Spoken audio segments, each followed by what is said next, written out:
तर hi hello नमस्ते. आज आपण आपल्या चॅनलवर घेऊन आलेलो आहोत नारळाच्या चटणीची रेसिपी. ओला नारळ यूज न करता ओल्या नारळाची टेस्ट देणारी चटणी कशा प्रकारे बनवायची, तर पूर्ण डिटेलमध्ये आपण हा व्हिडिओ पाहिलेला आहे. त्यामुळे व्हिडिओ स्किप न करता पूर्ण पाहायचा आहे. आणि हो, चॅनलवर नवीन असाल तर नक्कीच चॅनलला लाईक करा, शेअर करा आणि हो सबस्क्राईब करायला विसरू नका. म्हणजे अशाच नवनवीन व्हिडिओचे अपडेट तुम्हाला मिळत राहतील.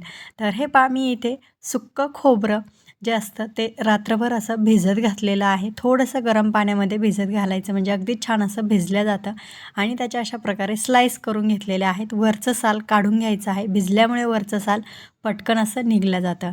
तर मी 1 वाटीच्या प्रमाणाने 1 वाटी असं आपलं इथे खोबरं घेतलेलं आहे.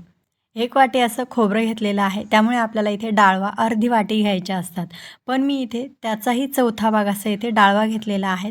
आणि चौथा भाग आपण इथे भाजलेल्या शेंगादाण्याचा कूट घेतलेला आहे. तुम्ही जर अगदीच फक्त डाळवा घेणार असाल तर अर्धी वाटी घ्यायच्या आहेत. आणि अगदीच शेंगादाणे घेणार असाल तर अर्धी वाटी घ्यायच्या आहेत. म्हणजे तुम्ही जो कोणता एक पदार्थ घेणार असाल तो तुम्हाला अर्धा असा घ्यायचा आहे, म्हणजे नारळाचा अर्धा भाग. चटणीची टेस्ट अगदी छान अशी यावी यासाठी तुम्हाला शेंगदाणे घेताना भाजलेले शेंगदाणे घ्यायचे आहेत. आणि डाळवा घेताना अगदी अशाच घेतल्या तरीही चालेल, पण तुमचं नारळ इथे छान असं भिजलेलं हवं आहे. तर हे प्रमाण अगदी परफेक्ट असं आहे. आणि तुम्ही अगदीच ओला नारळ घेणार असाल तर तुम्ही अगदी जेवढा नारळ घेतला तेवढं तुम्हाला इथे शेंगदाणे किंवा डाळवा घ्यायचे आहेत. त्यानंतर आपण इथे 2 मिरच्या, चवीनुसार मी इथे मिरची घेतलेली आहे. 7 ते 8 कढीपत्त्याची पाने. कढीपत्त्याची पाने अशा प्रकारे चटणीमध्ये टाकल्यामुळे चटणीची टेस्ट अगदी छान अशी लागते. त्यानंतर 1 इंच अद्रक, 1 गड्डी लसूण, त्यानंतर 2 आंबट असं दही घेतलेलं आहे, 2 चमचे. तर थोडं थोडं पाणी टाकून आपण ही चटणी मिक्सरला फिरवून घेऊया. अगदीच तुमच्याकडे दही नसेल तर तुम्ही थोडासा लिंबाचा रस टाकला तरीही चालेल. तर मी इथे 1 चमचा असं मीठ टाकून चटणी छान अशी मिक्सरला फिरवून घेतलेली आहे. अगदी फाईन अशी पेस्ट तयार करून घ्यायची.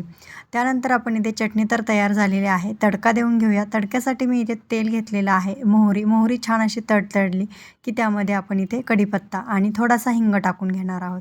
तर अशा प्रकारे अगदी झटपट अशी तयार होणारी आपली इथे चटणी तयार झालेली आहे.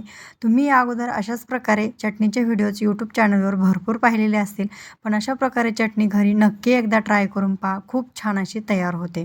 तर तुम्ही आपला हा व्हिडिओ इथपर्यंत पाहिला म्हणजे तुम्हाला नक्कीच आपला हा व्हिडिओ आवडलेला आहे.